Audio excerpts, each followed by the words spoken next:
বুলটুস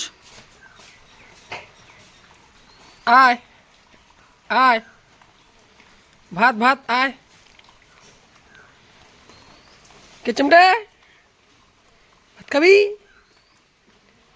আয় আয় আয় আয় আয় আয় আয় আয় আয় আয় আয় আয়, বৃষ্টি নাই, হালকা হালকা বৃষ্টি, আয় চ চ আয়, ভাত খাবি?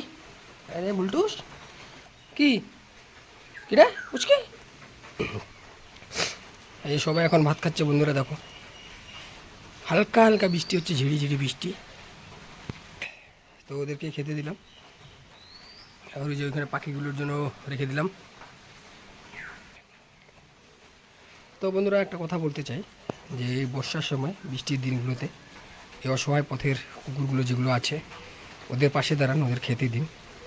আর তোমাদের বাড়িতে যদি কোনো পথের কুকুর আশ্রয় নিতে আসে, তো ওদের একটু জায়গা করে দেবেন এই বৃষ্টির মধ্যে, কারণ ওরা বৃষ্টিতে ভিজলে ওদের শরীর খারাপ হবে। তো দেখবেন একটু ওদের জন্য কিছু করা যায় কি না। দেখো হালকা হালকা বৃষ্টি হচ্ছে, আমি ওদের খেতে দিলাম বাইরে। এখন সেরকম বৃষ্টিটা কম হচ্ছে, এক দুই ফোঁটা বৃষ্টি পড়ছে। তো ওদের পাশে দাঁড়ান, ওদের খেতে দিন। দেখো কত সুন্দর করে খাচ্ছে ওরা। আর এই বৃষ্টির মধ্যে ওরা খাবার খুঁজতেও কোথাও যেতে পারবে না, তাই ওদের জন্য একটু দেখবেন ওদের জন্য কী করা যায়। কারণ আমরা যদি ওদের খেতে না দিই, ওরা কোথায় খেতে পাবে, কোথায় যাবে। তো দেখবেন একটু যাতে ওদের জন্য কিছু করা যায় কিনা। তো আমি ওদের খেতে দিলাম বন্ধুরা। ভিডিওটি তোমাদের যদি ভালো লেগে থাকে তো লাইক কমেন্ট শেয়ার করে দিও, এবং চ্যানেলটি সাবস্ক্রাইব ও ফলো করে পাশে থেকো। কারণ ওদের ভালো রাখতে আমাদের সকলের একজোট হয়ে কাজ করতে হবে।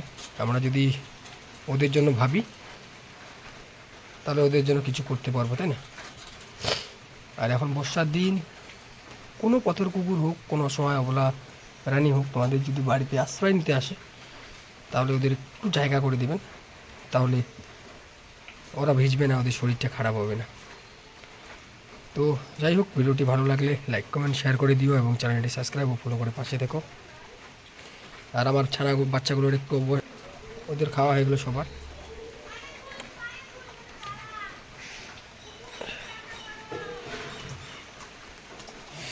কি ফুচকি, এগুলো এখানে রেখে দিলাম। আর এই যে বাচ্চাগুলো পাখিগুলোর জন্য এখানে দিয়ে দিয়েছি, পাখিগুলো আসবে। ওই যে কর্নারে বসে রয়েছে পায়রা, দেখো ওই যে এখন দেখা যাচ্ছে না ভালো করে, তো ওদের জন্য ওইখানে দিয়ে দিলাম। ওরা এসে খাওয়া দাওয়া করে চলে যাবে, ওই যে পায়রাগুলো। তো বন্ধুরা, ভিডিওটি ভালো লাগলে লাইক কমেন্ট শেয়ার করে দিও, এবং চ্যানেলটি সাবস্ক্রাইব ফলো করে পাশে দেখো। ধন্যবাদ।